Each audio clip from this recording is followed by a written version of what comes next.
आप और हम बंधन में, हम जो चाहते वैसा नहीं होता है। लेकिन ईश्वर स्वतंत्र है, ईश्वर परमात्मा, उन पर किन्हीं का अधिकार नहीं है। वो स्वतंत्र हैं, वो आज़ाद हैं, वो मुक्त हैं। लेकिन आप और हम बंधन में हैं, आप और हम परतंत्र हैं।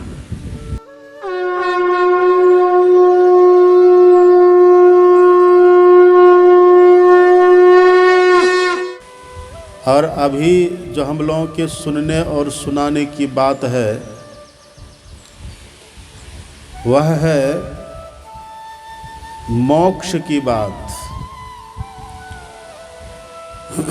मोक्ष कहिए या फिर छुटकारा कहिए या फिर ईश्वर से मिलना कहिए या फिर अपना दर्शन करना कहिए या फिर ईश्वर का दर्शन कहिए या फिर शाश्वत सुख पाना कहिए या जन्म मृत्यु से छुट्टी कहिए, सब एक ही बात है। जो मोक्ष के यथार्थ रहस्य को समझ लेते हैं वो इसके गूढ़ भाव को, इसके रहस्य को समझ जाते हैं। अभी हम लोग बंधन में पड़े हुए हैं। अभी जितने हम लोग यहाँ बैठे हुए हैं ना, सबके सब बंधन में पड़े हुए हैं। आप कहिएगा कि बाबा बंधन तो यहाँ है नहीं, देखिए हमारा हाथ फ्री है, पैर फ्री है, हम कहीं बंधे हुए तो हैं नहीं, हम तो स्वतंत्र हैं। हम स्वतंत्र होकर के श्वास लेते हैं, स्वतंत्र होकर के बैठे हैं, स्वतंत्र होकर के चल फिर लेते हैं, स्वतंत्र होकर के भोजन कर लेते हैं, स्वतंत्र होकर के किन्हीं से मिल लेते हैं।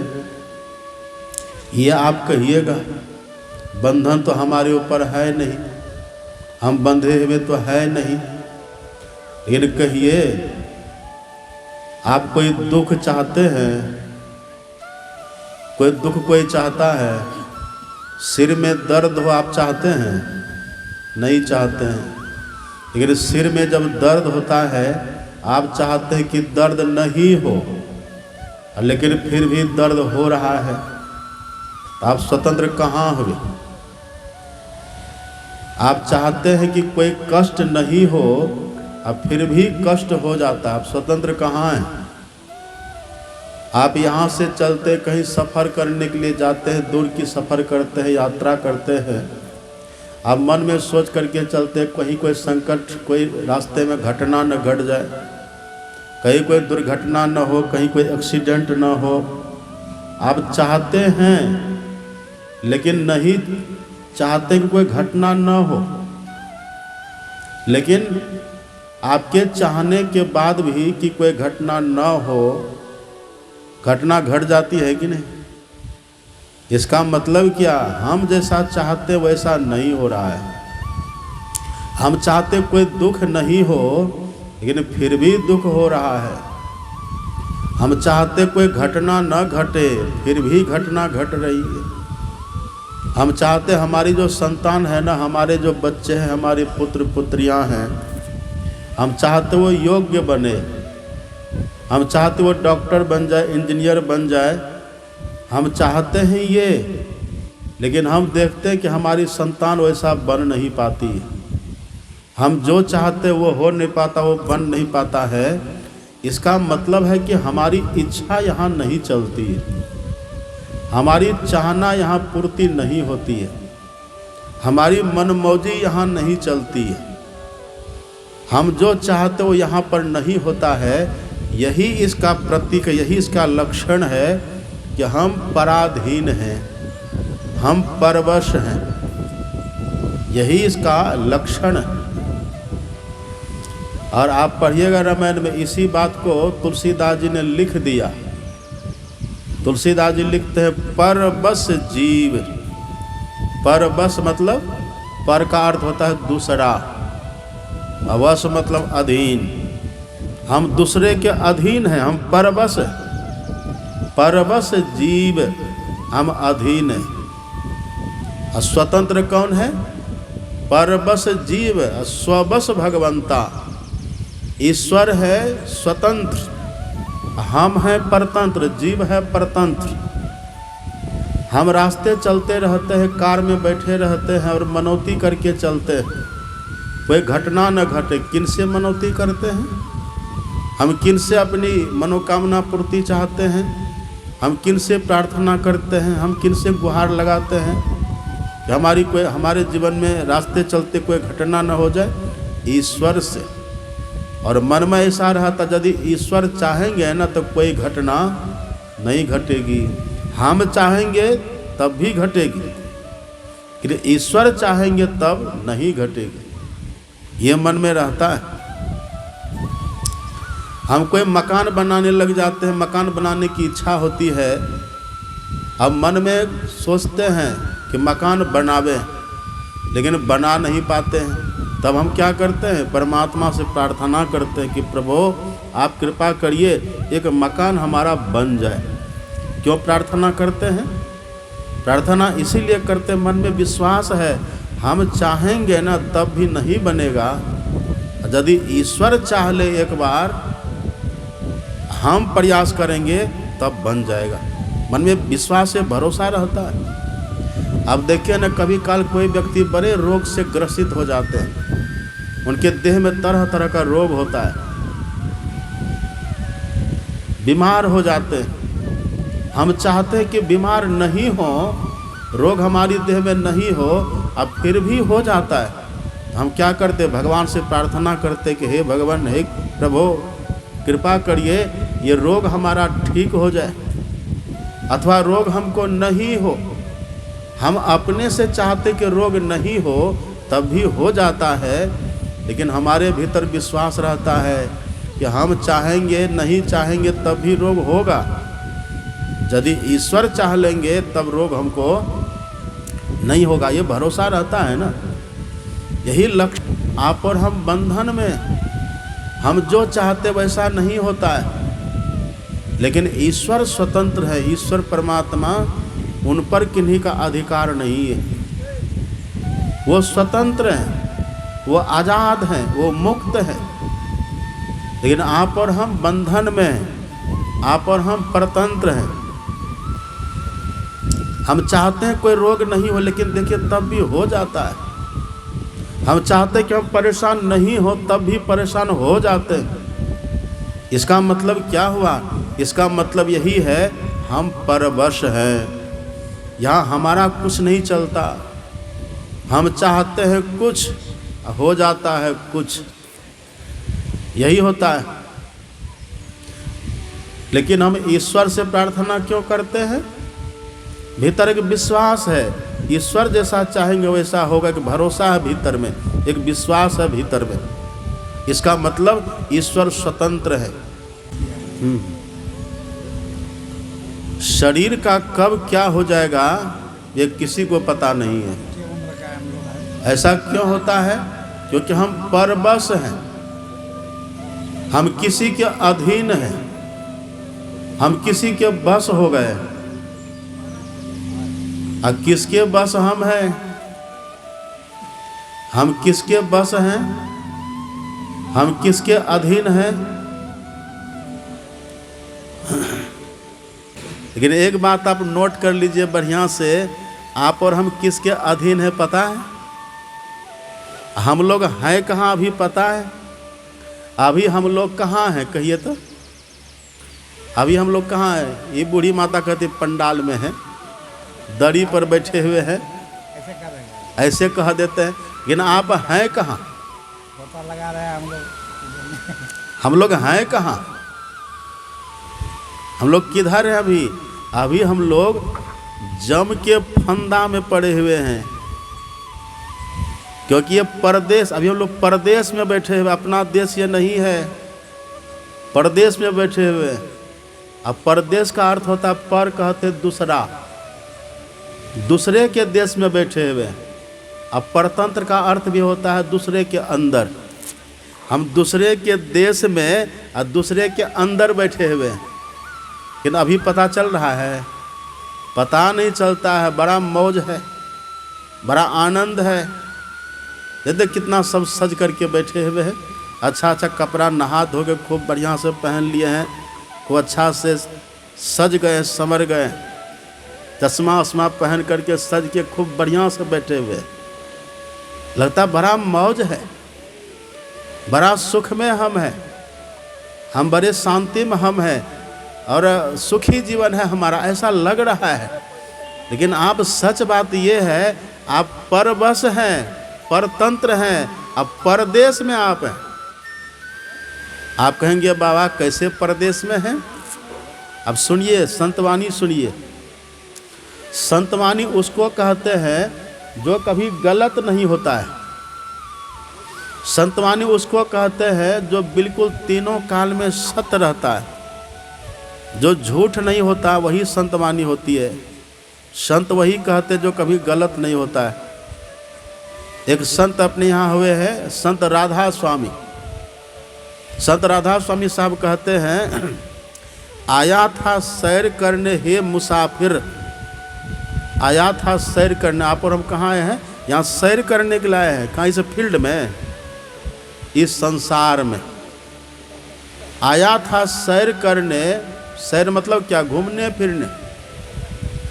आया था सैर करने हे मुसाफिर तू यहाँ, अथा सैर करके लौट जाना फिर तुझको युक्त वहाँ।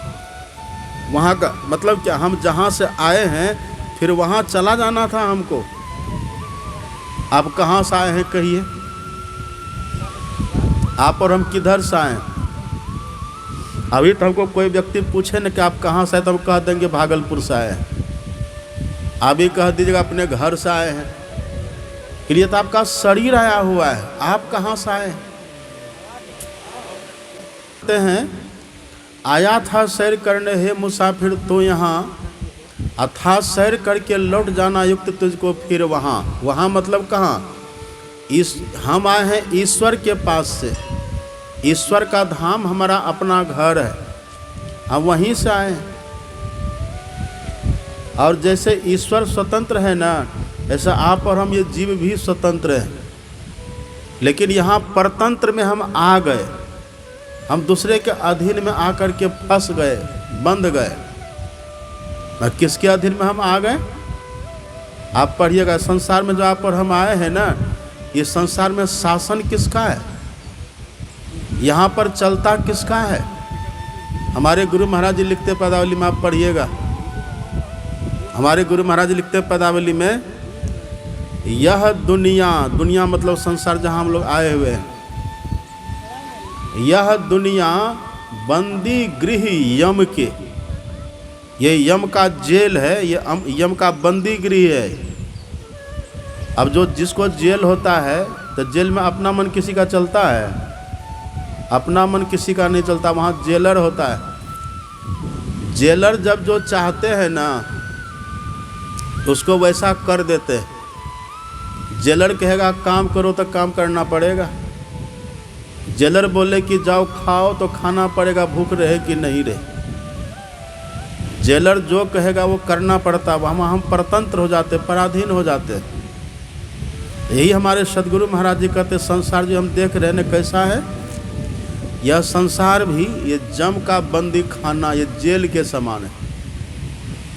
अभी जहाँ हमारा घर बना हुआ, जहाँ हम रहते हैं, जहाँ हम बसते हैं, कुटुंब संगाती जोड़ करके जहाँ हम रिलेशन बना करके रहते हैं, अपनत्व भाव से रह रहे हैं, मौज मस्ती कर रहे हैं, ये वास्तव में ये यम का कारागार है, यम का बंदी गृह है। ये यम कहते हैं किसको? यम कहते हैं जो अंतिम में आकर के मार करके हमको चल देता है। यम का जब मन होगा ना, जमराज का जब मन होता है, तब वह आकर के मार के हमको चला जाता है। उस समय हम कहे कि नहीं हमको जाने का मन नहीं है, तो चलेगा आपका? नहीं चलता। इसलिए संत कबीर साहब कहते हैं, करो रे मनवा दिन की तदबीर, और जब जमराजा आन पड़ेंगे नेक धरत नहीं धीर। जमराज जब आएगा न, कहेगा चलो, तो तुरंत चलना पड़ेगा। करो रे मनवा दिन की तदबीर, और जब जमराजा आन पड़ेंगे नेक धरत नहीं धीर। धीर का मतलब थोड़ी देर भी प्रतीक्षा नहीं करेगा, वो आपका इंतजार नहीं करेगा कि ये क्या कर रहा है। यदि आप कहीं बाहर हैं ना, घर से बाहर, तो जमदूत ये नहीं देखता है, ये प्रतीक्षा नहीं करेगा कि इसको पहले घर पहुंचने देते तब मारेंगे, ऐसा नहीं करेगा। या ये अपनों से दूर है, इसको पहले अपनों के पास जाने देते हैं, इसको पहले अपनों के साथ जाने देते तब मारेंगे, ये नहीं प्रतीक्षा करेगा। उनका शासन है ना यहाँ, वो जहाँ चाहेगा वहाँ मार देगा। करो रे मनवादिन की तदबीर, जब जमराजा आन पड़ेंगे, नेक धरत नहीं धीर। अब मुंगड़ी न मारी के प्राण निकासत, व्याकुल होत शरीर, करो रे मन वादिन के तदबीर। ये संसार यम का जेल है, ये बंदी गृह के समान है।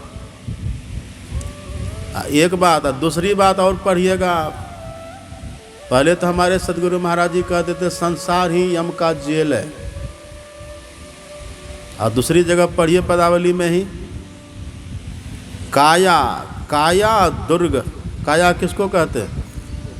काया किसको कहते हैं? शरीर को।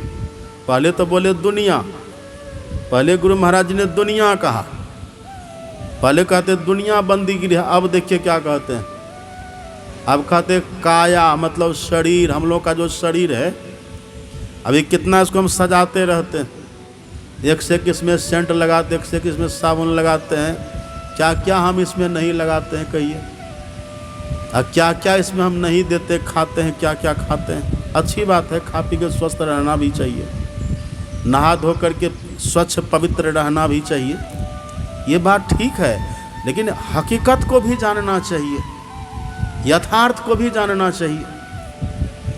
देखिए हमारे सदगुरु महाराज जी कितना अच्छा और कहते हैं, काया दुर्ग दुखद बंदी खाना।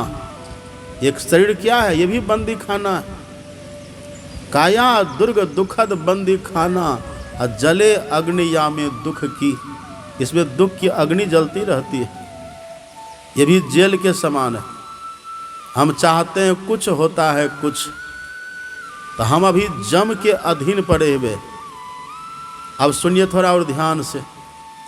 आप कहिएगा कि बाबा आप जो कहते हैं कि हम जम के अधीन हैं, तो ठीक है, शरीर हमारा कैद खाना है, संसार हमारा कैद खाना, ठीक है मानते हैं, लेकिन उसका कोई लक्षण अभी है, कोई प्रमाण है कि हम जेल में हैं? है कोई प्रमाण? हम जेल में हैं, हम बंधन में हैं, इसका कोई प्रमाण है? आपके भीतर ईश्वर ने प्रमाण दे दिया है, लेकिन आप ध्यान नहीं देते। आंख बंद करते क्या दिखता है आपको? आंख बंद करते क्या दिखता है? देखिए जो जेल में लोग होते हैं ना, तब तक जेल की पहचान होती है कि ये जेल है, और जब तक उसके भीतर रहता तब तक वो समझता है कि हम जेल में हैं। और जैसे वो जेल से निकलता है तब भी जान जाता कि अरे अब हम जेल से निकल गए, पहले जेल में थे अब हम जेल से निकल गए। वो जानता है ना, वो जान लेता है। ऐसे अभी हम लोग जम के जेल खाना में हैं, बंदी खाना में है, जेल में है जम के। इसका प्रमाण क्या है? इसका प्रूफ क्या है? कैसे आप समझिएगा कि हम जम के जेल में हैं? अब देखिए प्रमाण है। अब आंख बंद करते क्या दिखता है आपको? घोर अंधकार दिखता है। यही है जम का जेल। और एक बात आप ये भी जान लीजिए, आंख बंद करने पर अंधकार सबको नहीं दिखता है, सबको नहीं दिखता है, लेकिन जिनको दिखता है तो समझ लीजिए वो जम के जेल में है, और जिसको नहीं दिखता है वो जम के जेल से बाहर हो गया। तो अब हम सब देखिए आंख बंद कर करके कहाँ हैं? आप कहिएगा कि बाबा आपके कहने से क्या हो जाएगा? तो संतवाणी तो आप मानिएगा ना। और जो कहे कि संतवाणी से क्या होगा, संत के कहने से भी क्या होगा, तो इसका मतलब वो नास्तिक है। नास्तिक की दुर्दशा होती है। रावण था नास्तिक, कंस था नास्तिक, दुर्योधन था नास्तिक, दुर्योधन कृष्ण की बात नहीं मानता था, कंस कृष्ण की बात नहीं मानता था, रावण राम की बात नहीं मानता, तो नास्तिक था। रावण नारद जी की बात नहीं मानता था, कंस नारद जी की बात नहीं मानता था, संत की बात नहीं मानता था, वो नास्तिक था। अब मन मना किया, मन मतंग होकर के रहा, अंतिम में सबकी दुर्दशा हो गई। तो आप कहेंगे कि बाबा आप कहते आंख बंद करने के बाद अंधकार दिखता है, अंधकार सबको दिखता है कि नहीं? एक बूढ़ी को पूछे हम कि माता जी क्या करते हैं, कहा बाबा ध्यान करते हैं। तो भीतर में दिखता क्या है? तो बुढ़िया बोली बाबा भीतर में तो बिल्डिंग दिखाई देता है। तो भीतर में बिल्डिंग कोई बना दिया जा करके, वो तो आप कल्पना करते हैं, तो आपको लगता है थोड़े कुछ वहाँ, कल्पना आप करते हैं। आप सब कुछ देखना छोड़ दीजिए, बिल्डिंग का चिंतन छोड़ दीजिए, सबका चिंतन सबका देखना सुनना छोड़ दीजिए, और तब भीतर आंख बंद करिए ना, आपको घोर अंधकार दिखेगा। हमारे गुरु महाराज के पदावली में पढ़िए, हमारे गुरु महाराज कहते हैं कि हम जो कहते हैं ना वो अनुभव की बात कहते हैं। में ही जो अनुभव ज्ञान हो, अनुमान क्या करे? जहाँ अनुभव है, जहाँ अनुभूति की बात है, तो अनुभव की बात बिल्कुल पक्की होती है। आप पढ़िए, हमारे गुरु महाराज कहते हैं, पदावली में कहते हैं, घटवा घोर रे अंधारी श्रुति आंधरी भई। और दूसरी जगह और भी कहते हैं, आप पढ़िएगा, जग तम कूप, जग मतलब संसार, इस संसार में आप पानी वाला कुआं तो बहुत देखे हैं, कुआं देखे हैं ना? झारखंड में कुआं है कि नहीं? पहाड़ी इलाका में कुआं होता है, कुआं है ना यहाँ? कुआं देखिए, तो पानी वाला कुआं तो सब देखे हैं आप लोग। लेकिन यहाँ देखिए हमारे गुरु महाराज जी क्या कहते हैं। गुरु महाराज जी कहते हैं एक और कुआं है। वो कौन सा कुआं है? तो जग तमकूप, तमकूप मतलब अंधकार का कुआं, तम मतलब होता अंधकार, अंधकार का कुआं है। जग तम कूप बराही भयंकर, बड़ा खतरनाक है ये अंधकार का कुआं, बड़ा खतरनाक। कहाँ है ये, क्या है? अब देखिए खुलासा करते हमारे सदगुरु महाराज जी, तन बीच, तन मतलब शरीर, इस शरीर के बीच में, शरीर के भीतर में घोर अंधारी, घोर अंधकार।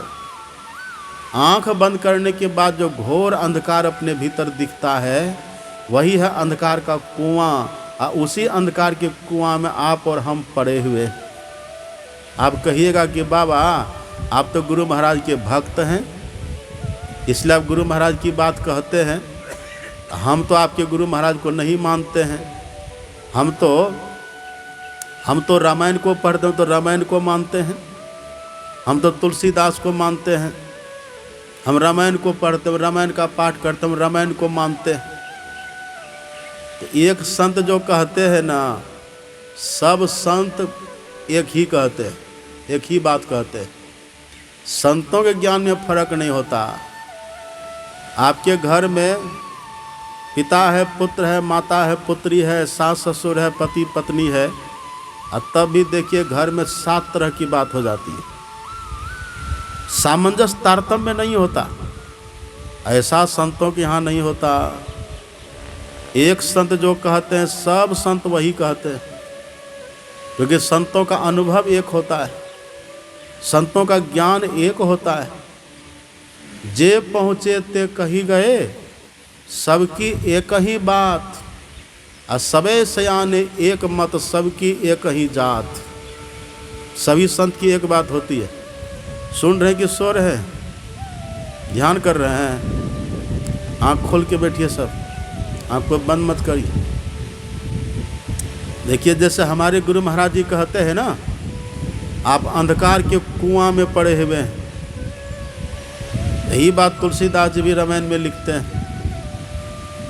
तुलसीदास जी लिखते हैं रामायण में, काम क्रोध मद लोभ रत, काम क्रोध मद लोभ रत, गृहासक्त दुख रूप, अते किमि जाने रघुपति ही मूढ़ परे तम कूप एकदम वही शब्द है जो हमारे गुरु महाराज जी प्रयोग करते हैं, तम कूप, एकदम वही हूबहू तुलसीदास भी प्रयोग करते हैं, तम कूप।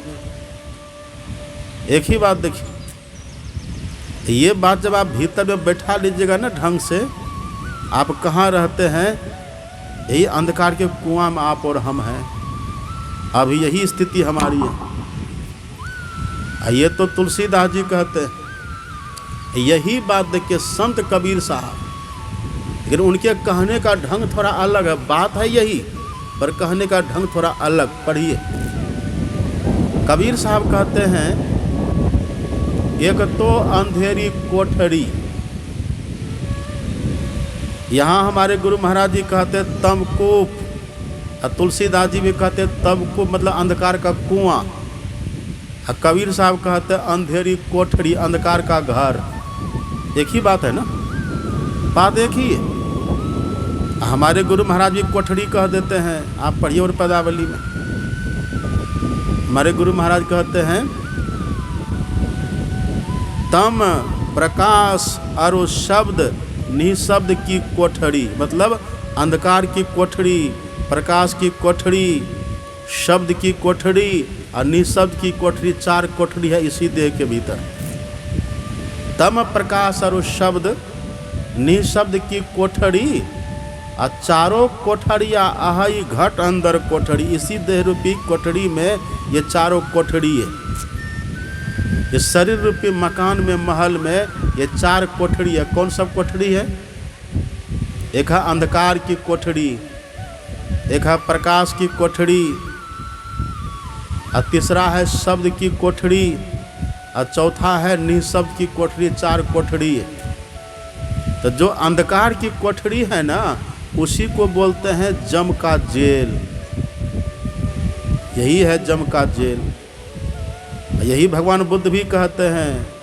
पढ़िए भगवान बुद्ध के वाणी में, भगवान बुद्ध कहते हैं, अंधकारे न अनद्धा, अरे अंधकार से तुम घिरे हुए हो, और कुआं में ये तब भी अंधकार के कुआं में तब भी अंधकार से घिरे हुए हैं, अंधकार की कोठरी में तब भी अंधकार से घिरे हुए हैं, हम अंधकार में पड़े हुए हैं। यही अंधकार है जम की कोठरी। यही कबीर साहब कहते, एक तो अंधेरी कोठरी अत्ता में दियाना न बाती हो, और परिणाम क्या होता है? बहिया पकड़ी जम ले चले। जम, ये जम का घर है ना, जम की कोठरी, जम के अधीन है। तो जम हमको जब चाहता है बहिया पकड़ के लेके चल देता है। वो प्रतीक्षा नहीं करता, नेक धरत नहीं धीर। श्री सद्गुरु महाराज की जय। जम जब चाहता तब हमको लेके चल देता है। यह है जम का जेल। तो जब तक अंधकार भीतर में है ना, तब तक आप समझ लीजिए जम के जेल में आप हैं।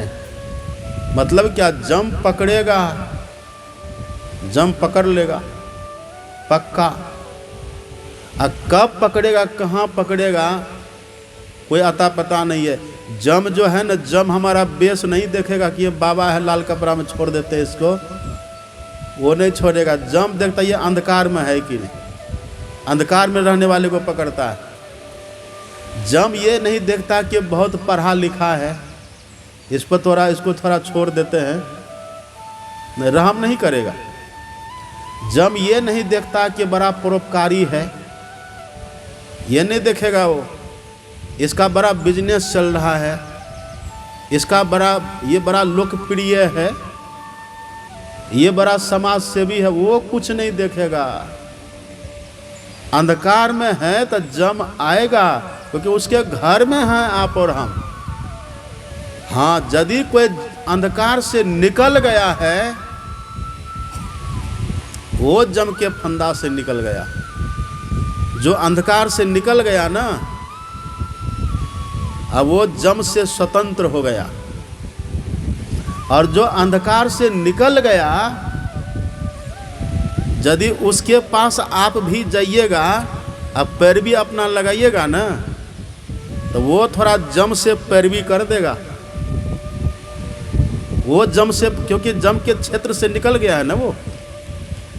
ऐसे जम के पास किसी की पैरवी नहीं चलती है, नहीं चलती। आप दुनिया में कितनों बड़ा बन करके रहिए, प्रधानमंत्री के पास जाइए, बोलिए कि प्रधानमंत्री जी हमको जम से बचा लीजिएगा, तो बचाएंगे वो?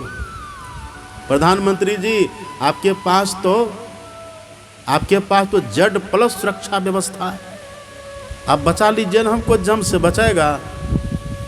प्रधानमंत्री आपको कहेंगे कि देखते हैं हम भी जो जेड प्लस सुरक्षा लेके चलते ना व्यवस्था, ये सुरक्षा घेरा लग करके जो हम भी चल रहे हैं ना, हमको भी डर है पता नहीं कब जेब लेके चला जाए। वो आपकी क्या पैरवी करेंगे?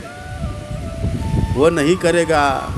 जब प्रधानमंत्री आपकी पैरवी नहीं कर सकते तो फिर ये गांव का मुखिया सरपंच करेंगे? कहिए। और जब गाँव के मुखिया सरपंच आपकी पैरवी नहीं करेंगे तो घर में और कोई करेंगे? माता पिता कोई करेंगे? पुत्र पुत्री कोई करेगा?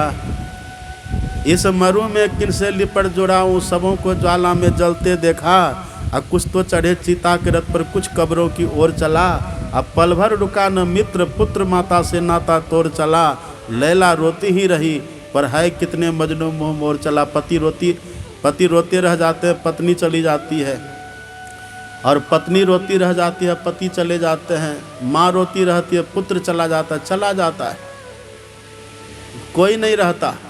और जब जाते हैं तो बड़ी मार खा खा करके ले जाता है, मुंगरी न मारी के प्राण निकासत, बड़ा कष्ट होता है। अब देखेंगे जो मरने वाले व्यक्ति होते हैं ना, उनको देख के उसकी दुर्दशा बिल्कुल झुलस जाता है। क्यों? भीतर से लग रही है मार, झुलस जाता है, कितना तो मलमूत्र का त्याग कर देता है। तो यहाँ बस पैरवी का एक ही उपाय है, जो अंधकार से प्रकाश में चले गए हैं ना, उसके पास थोड़ी पैरवी लगाइए। यदि वो चाह लेंगे ना तो मृत्यु के समय वो थोड़ा आपका हेल्प कर देंगे, जम से थोड़ा वो आपको बचाएंगे। जम को तो स्वीकार करना होगा, लेकिन वो थोड़ा मृत्यु में ऐसो जग व्यवहार बनियो है, वासो नेह लगायो, अंत काल नानक बिन सतगुरु को काम ना आयो। और सदगुरु किसको कहते हैं? ज्ञान कहे अज्ञान बिनु, तम बिनु कहे प्रकाश, जो अंधकार से प्रकाश में चले गए, जो सगुण से निर्गुण में चले गए साधना करके, जो अपना दर्शन करके ईश्वर का दर्शन कर लिया। ऐसे सदगुरु, हम लोग के सदगुरु महाराज जी है, जो इनके सानिध्य में रहेंगे तो बचाएंगे। जो अंधकार से प्रकाश में चले गए, उनके पास आपकी पैरवी लगेगी। अब पैरवी क्या है? वो कुछ उपाय बताते। उपाय क्या बतलाते? देखिए, थोड़ा जप करिए, थोड़ा ध्यान करिए, दृष्टियों की साधना करिए, यही है योग। ये जब ब्रह्मा जी ने पूछा था ना शंकर भगवान से कि भगवान ये मोक्ष कैसे मिलेगा जीव को? मोक्ष मतलब ये मृत्यु से मुक्ति, जम से मुक्ति, माया से मुक्ति, पराधीनता से छुट्टी, जन्म मृत्यु से छुट्टी। तब शंकर भगवान ने यही बात कही थी कि हे ब्रह्मा जी, योग हीनम कथम ज्ञानम मोक्षदम भवती है भोहो, योगोपि ज्ञानहीनस्तु न क्षमो मोक्ष कर्मणि, तस्माद् ज्ञानम च योगम च मुमुक्षुर दृढ़म अभ्यसेत। भगवान शंकर ने कहा कि हे ब्रह्मा जी, इसके लिए आप पहले योग करिए। योग करिए। योग कैसे करिएगा? योग के लिए थोड़ा ज्ञान चाहिए। वो ज्ञान कहाँ से मिलेगा? योगविद के पास, जो पहले से ध्यान करते, जो पहले से योग करते, जो योग में सफल है, उनके पास आप जाइए, वो आपको बता देंगे, योग का ज्ञान देंगे। योग का ज्ञान जब वो देंगे ना, आप वैसा करेंगे तो जैसे आप करना शुरू करिएगा वैसे पैरवी शुरू हो गई, आपकी पैरवी चल रही है। और जो रोज पैरवी लगाते रहेंगे 3 बार, सुबह दोपहर शाम ध्यान करिए, रोज बैठ कर के योग करिए और स्तुति विनती करिए सुबह शाम, तब अंतिम में कुछ संभावना है कि गुरु महाराज जी आपको बचाएंगे। आप पढ़िए ना, भागवत में लिखा हुआ है। परीक्षित जी ने सुखदेव जी से पूछा था कि गुरुदेव, अथ पृच्छामि संसिद्धिम योगिनां परमं गुरुम पुरुषस्य यत् कार्यं म्रियमाणस्य सर्वथा। बहुत अच्छा प्रश्न किया परीक्षित जी ने। गुरुदेव कृपा करके बतलाइए मृत्यु के समय कम से कम क्या करना चाहिए जिससे मृत्यु हमारी सुखद हो। जब जम पकड़ने के लिए आवे तो उस समय कम से कम क्या करना चाहिए। तब उत्तर दिया सुखदेव जी महाराज ने, आप पढ़िएगा भागवत का 2 स्कंद। सुखदेव जी ने उत्तर दिया, एतावान सांख्य योगाभ्याम स्वधर्म परिनिष्ठया जन्म लाभ परह पुंसाम अंत्य नरन स्मृति। अंतिम में बस अपने इष्ट की याद आ जाए, इष्ट मंत्र की याद आवे, इष्ट रूप की याद आवे, इष्ट का चिंतन कम से कम ये करिए, कम से कम। इसके बाद इधर कोई बात नहीं है। याद ही करना है तो जो मंत्र आपको मिला है अंतिम में वो याद आ जाए। यही योग है, ये है मानस योग। मानस योग का मतलब जो मन ही मन मंत्र का जप करे और मन से इष्ट का गुरु महाराज का ध्यान करे।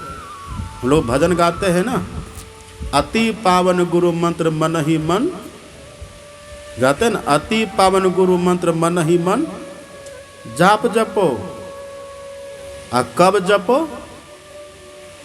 कब कब जपो, तो पढ़िए पदावली में, प्रभु गुप्त हैं गुरु प्रगट हैं, है एक ही दयाल, हरदम रटो कबहू न हटो, तो ही छेड़ेगा न काल। यही देखिए पैरवी है, यही जम छोड़ देगा।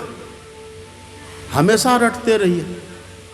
लेकिन आप तभी तक निगोरा निगुड़ी बने हुए हैं, कौन बचाएगा आपको। निगोरा निगुड़ी का कोई पैरवी पैगाम करने वाला, पैरवी करने वाला कोई नहीं होता। निगुरा निगुड़ी अपने से कितनों भगवान का नाम लीजिए, अपने से लेते रहिएगा ना, पहली बात आपको विश्वास ही नहीं होगा। कभी राम राम कहिएगा, कभी कृष्ण कृष्ण कहिएगा। एक व्यक्ति था, नदी में डूब रहा था। अब थोड़ी दूर पर 5 व्यक्ति बैठा हुआ था, गणेश, दिनेश, महेश, रमेश, उमेश, 5 व्यक्ति बैठा हुआ था। और नदी में वो व्यक्ति डूब रहा है। और डूबते डूबते कहता है, दिनेश आओ देखो मैं नदी में डूब रहा हूँ, बचाओ। दिनेश वहाँ से चला। अब चला तब तक में कहता, महेश जल्दी आओ बचाओ हमको। अब दिनेश कहता, अच्छा वो महेश को बुला रहा था। तो दिनेश वहीं से लौट गया। अब फिर ये तुरंत कहता है, उमेश जल्दी आओ बचाओ। अब महेश जो आ रहा था, महेश कहता, अच्छा ये उमेश को बुला रहा, हमको थोड़े बुला रहा है। वो भी लौट गया। इतने अब उमेश वहाँ से चले, फिर ये व्यक्ति, अरे जल्दी आओ गणेश देखो मैं डूब रहा हूँ, जल्दी बचाओ ना। उमेश भी लौट गया।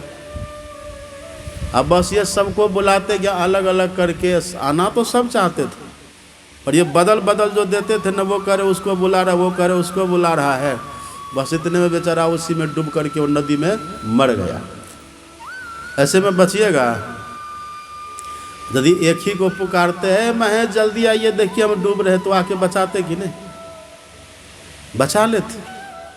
तो पहली बात तो आपको विश्वास ही नहीं होगा। 7 देवी देवता की पूजा में आप लगिएगा।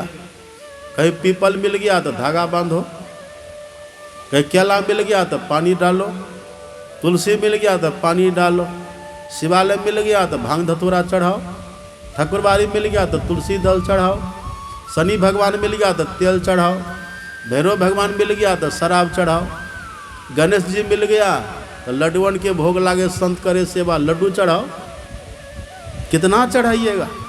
इसलिए गुरु आपकी पैरवी को सुनते हैं, और गुरु आपको जो मंत्र देंगे ना, उसमें आपको विश्वास होगा। गुरु की कृपा से गुरु आपको शक्ति देंगे, गुरु आपको भक्ति भाव देंगे, गुरु आपको श्रद्धा प्रेम देंगे। आप देखते हैं ना, जब आपके घर में कभी लाइन खराब हो जाता है, बिजली का कनेक्शन, तो आप क्या करते हैं। जैसे बिजली का कनेक्शन खराब हुआ, रात में हमारा भी बिजली का कनेक्शन खराब हो गया। जैसे हम 1:30 बजे जगे तो देखे पंखा बंद। अब हम सोचे क्या करें, तब हम तार को हिलाए बुलाते, अपने से नहीं हुआ। तब सोचेगा अच्छा थोड़ा सवेरा हो तब फ़ोन करेंगे। तब फ़ोन किए। अब फ़ोन किया तो वो कहता ठीक है, बिजली जोड़ने वाले को हम भेज रहे हैं। तो बिजली जोड़ने वाले क्या करते हैं, बिजली जोड़ने वाले आते हैं, उनको पता है इसके घर की बिजली जो है ना ऑफ हो गई है ना, गुम हो गई है, तो वो क्या करते हैं, आ कर के वो ढंग से भेद से बिजली के तार को वहाँ जहाँ पहले से बिजली है ना उसमें जोड़ देते हैं, तो इसमें करंट आता है कि नहीं। ऐसे संत महात्मा कहते हैं अभी जो हमारे भीतर है ना, न श्रद्धा है, न प्रेम है, न भक्ति है, बस देखा देखी करते हैं। फलाना जा रहा शिवालय तो हम भी चल दिए शिवालय, फलाना जा रहा ठकुरबाड़ी तो हम भी चल दिए ठकुरबाड़ी, फलाना पीपर में धागा बांध रहा तो हम भी बांध दिए धागा। देखा देखी चल रहा है। और देखा देखी भक्ति का कबहू न चढ़सी रंग, और विपत्ति पर यूँ छारसी जो केचोली भुजंग। ये देखा देखी भक्ति आपकी चलेगी? सब दिन नहीं चलती है। तो संत महात्मा क्या करते हैं, जिस समय दीक्षा देते बतलाते हैं ना, उनका संकल्प काम करता है। वो परमात्मा से प्रार्थना करते कि प्रभु ये आपसे जुड़ रहा है, इसकी खबर लीजिएगा, इनके भीतर श्रद्धा हो, इनके भीतर प्रेम हो, इनके भीतर विश्वास हो। गुरु का संकल्प काम करता वहाँ। अब वही मंत्र आपको बतला देते हैं। तो गुरु जब मंत्र बतलाते हैं ना, तो उस मंत्र में आपको विश्वास जम जाता है, विश्वास आपको हो जाएगा। अब भीतर से आपको प्रेम भी जगेगा। गुरु समझा करके, बुझा करके, कुछ सिखा करके, कुछ समझा करके, कुछ दिखा करके, कुछ बता करके, कुछ पढ़ा करके, कुछ लिखा करके आपके भीतर श्रद्धा विश्वास को जमा देंगे। यही तो पैरवी है जम से बचने का। जैसे आप वो करने लग जाएंगे ना, तो बस ये पैरवी आपकी चल रही है। अंतिम में यदि आप अंधकारों में हैं और जब ध्यान करते रहे ना, तो आप अन्य लोगों की तरह तिल मिला करके छटपटा करके नहीं मरिएगा। उस समय आपके साथ गुरु महाराज होंगे। और यदि आप गुरु महाराज की बात को मान करके थोड़ा ध्यान किए, बढ़िया से समय लगाए, इतने फिक्र तो होना चाहिए। हमारे सरजू बाबू बड़े प्रेमी कह रहे थे, आज सुबह बड़े पश्चाताप भाव में कह रहे थे कि बाबा ध्यान हम लोगों से होगा। कल शाम में भी कह रहे थे, बोले काहे न होगा, करिए ना, श्रद्धा विश्वास है, गुरु महाराज की कृपा है, करेंगे तो काहे न होगा। जो करई सो तरई परिहरई काम सब, जो करते उनको मिलता है, वो तरते उनको उद्धार होता है। और जो करवे नहीं करेंगे तो उनको कुछ होगा। जिन ढूंढा तिन पाइया गहरे पानी पैठ, मैं बोरन डुबन डरी रही किनारे बैठ। तो जो बैठ सो बैठ, और जो चल पड़ते हैं उन पर कृपा होती है। हिम्मते मर्दा मदते खुदा, ईश्वर की कृपा होती है।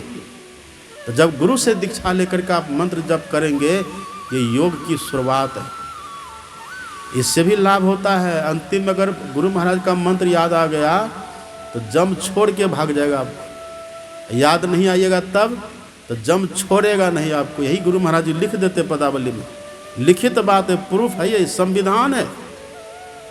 इसमें अदली बदली नहीं होता। भारत का संविधान तो बदलते रहता है, 100 बार से ऊपर बदल चुका है, अब फिर बदलने वाला है। अब बदलना भी चाहिए। भारत का संविधान जो कोई गलती बना दी है तो उसको बदलना भी चाहिए, क्योंकि संविधान बनाने वाले भी जो बनाए तो उस समय का स्थिति, समय की स्थिति परिस्थिति थी, स्थिति परिस्थिति बदली तो संविधान भी बदलना चाहिए।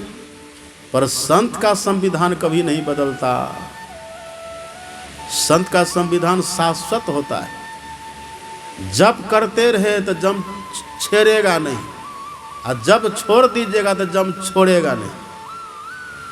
दोनों बातें हैं। हरदम रटो कभू न हटो, परिणाम तो है छेड़ेगा न काल। काल कुछ नहीं कहेगा। भागवत में प्रसंग है ना अजामिल का, जमदूत को मार करके देवदूत ने भगा दिया। जमदूत गया जम के पास, कहा वहाँ तुमको मार के भगा दिया।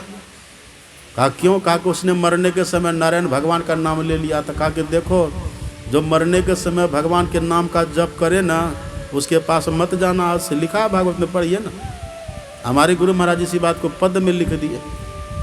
अब भगवान का सबसे बढ़िया नाम, सबसे श्रेष्ठ नाम, सबसे उत्तम नाम, सबसे मधुर नाम, सबसे सहज नाम, सबसे सुलभ नाम, सबसे कृपालु नाम, सबसे दयालु नाम, यही गुरु नाम है।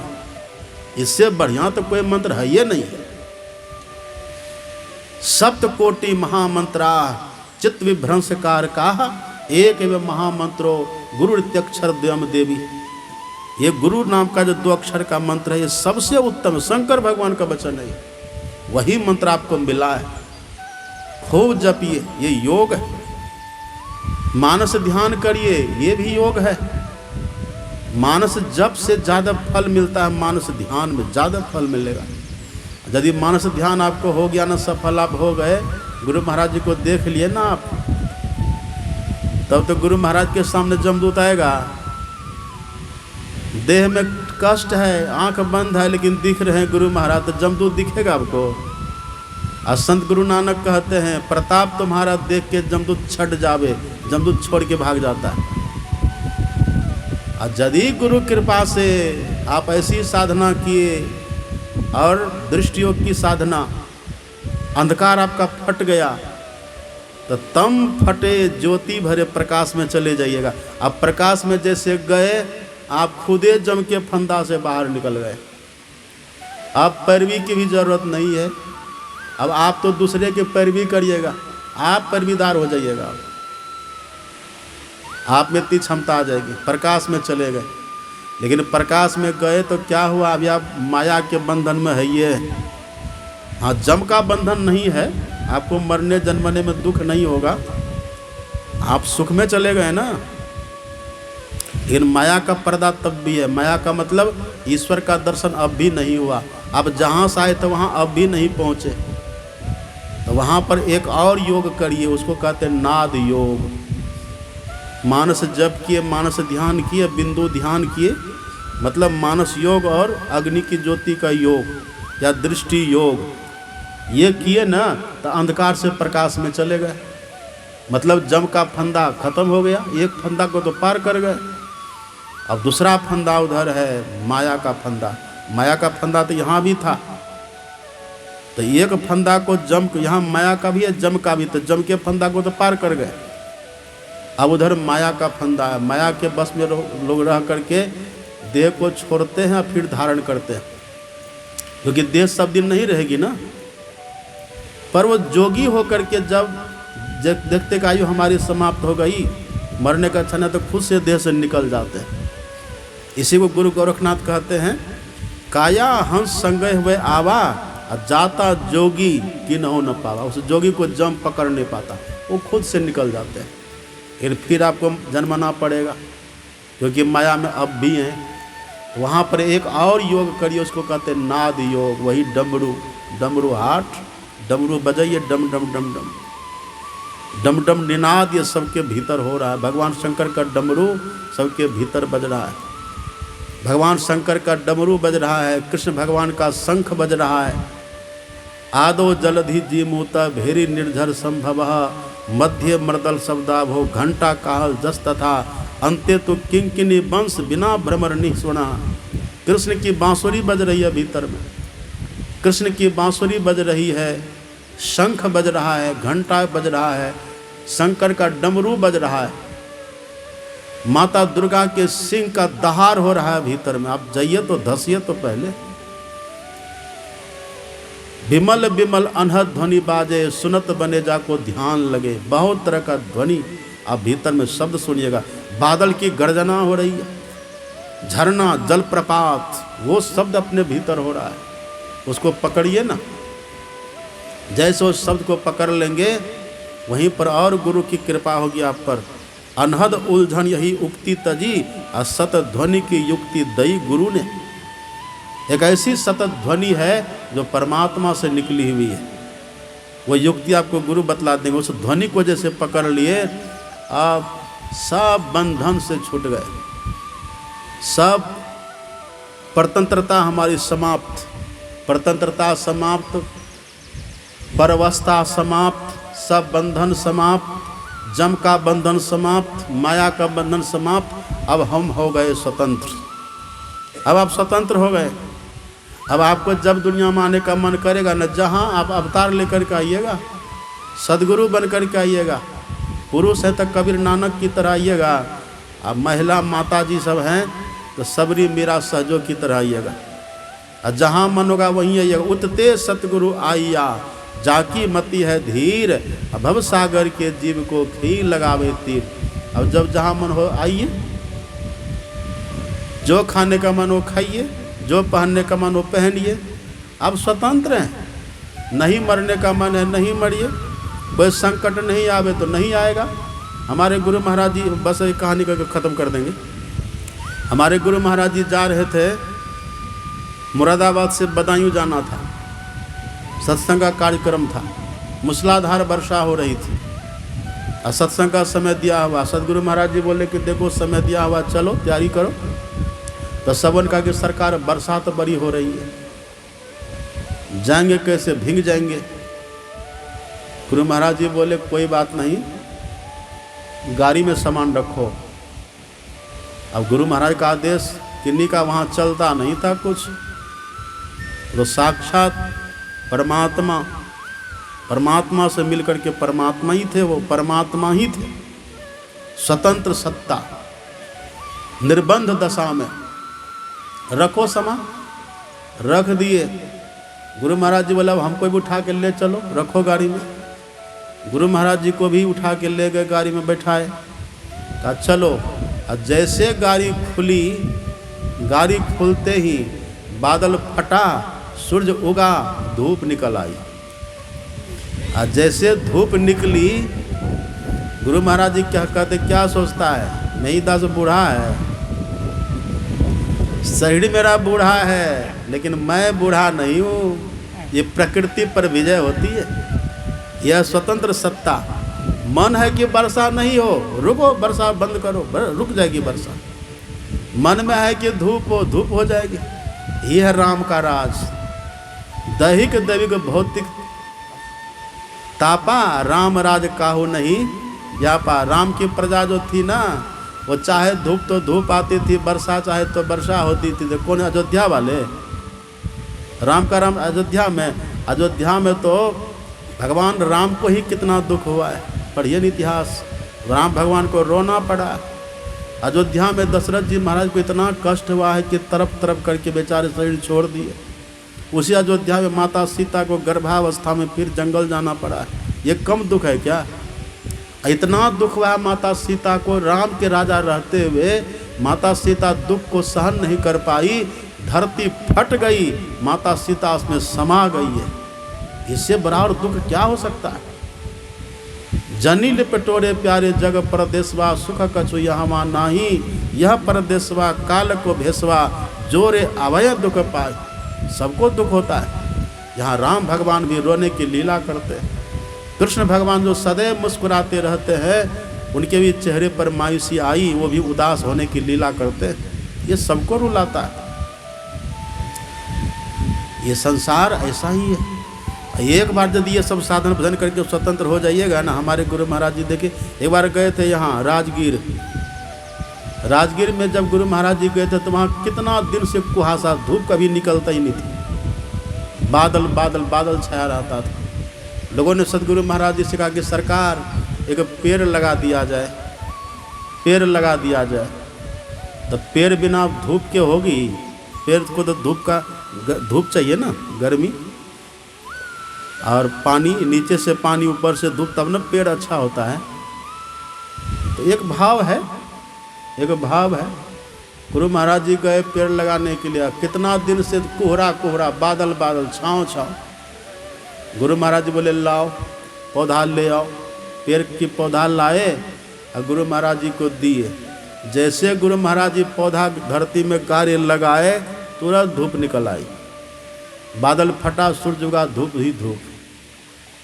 मन में है कि धूप हो। मनिहारी में सत्संग अखिल भारतीय हो रहा था, गुरु महाराज जी पधारे थे, लाखों की भीड़। अचानक बादल छा गया, अब वर्षा होने वाली। सब भगदड़ मच गया, सब इधर भागो उधर भागो, आंधी चल रही, बादल काला काला बादल आ गया। गुरु महाराज जी निकले अपने कक्ष से, बाहर आए, एक बार ऐसे देखे बादल की तरफ, जैसे देखे जैसे कोई तीर छोड़े ना, जैसे देखे बादल की तरफ, बादल फट गया। बादल फटा, सब आंधी तूफान कहाँ गया पता नहीं, काला बादल कहाँ गया, और धूप निकल आई। सब सत्संगी बैठ करके आराम से सत्संग किए। इसको कहते हैं स्वतंत्र जीवन, इसको कहते हैं आज़ाद जीवन। ये आप भी हो सकते हैं, होना ही चाहिए। ज़्यादा कठिन है ये। बिंदु ध्यान विधि नाद ध्यान विधि सरल सरल जग में प्रचारी। हसंग दिया खेलंग दिया पीवंग दिया पावंग दिया खावंग दिया। अब बीचे होवे मुक्ति, हंसते रहिए खेलते रहिए खाते पीते खूब रहिए और थोड़ा थोड़ा ध्यान भजन करिए, स्वतंत्र हो जाइए। चाहिएगा कोई रोग नहीं तो नहीं होगा, कोई कष्ट नहीं हो तो नहीं होगा, कोई संकट नहीं आवे तो नहीं होगा। अब दूसरे के संकट को भी दूर कर दीजिएगा, ये आज़ादी आपके जीवन में आ जाएगी। यही होता है योग करने से। अब ज़्यादा कहेंगे तो फिर भूखे भजन न